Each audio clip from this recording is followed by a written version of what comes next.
Alam nyo. Pumupungay-pungay ang mata ko. Ano to?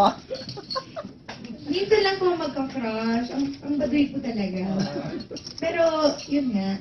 Parang crush ko siya before. So, syempre, for a girl, maganda rin na parang, di ba, naka-work mo yung... Magpakinggan. Bakit?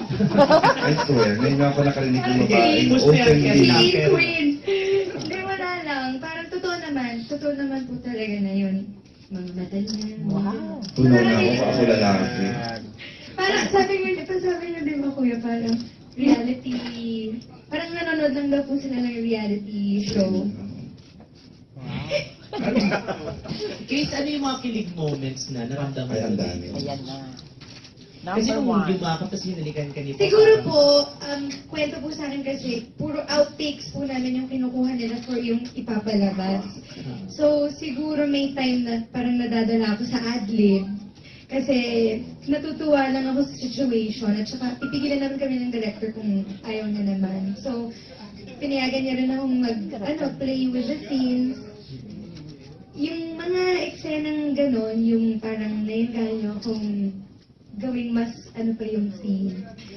Marami yung first few days ng episode namin, yun yung mga kilig talaga. Ikaw naman, Pam. Medyo parang sa nabanggit, parang narinig ko from someone before, pero Sa akin nga, sa akin na kay Mother before. pero like Christina, parang crush ko rin si Aww. So, Marami parang may mga teen. so nakakatuwa. Ano ba tayo?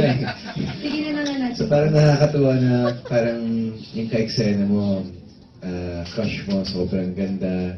Parang minsan nakakalimutan mo na yung linya mo or nasasabi mo talaga yung gusto mo sabihin. Smile! Looking at your smiles this afternoon. Nasasabi mo na talaga yung gusto mo sabihin or papa-adlib ka dahil nakaka-mesmerize naman talaga yung view. Wow. So, yung sabihin pa, kahit wala dun sa dialogue, lumalabas na lang po Yung sa totoo na yung lumalabas. sinasabi mo dahil yun ang nararamdaman mo at hindi mo nasabi kay Casey before. Hindi naman sa... well, parang napapa-adlib lang. Nalalagdagan sa akin na... Pinakat namin yung sarili namin sa take. Kasi sumusobra niya. As in the middle of the take. Action! Daming adlib.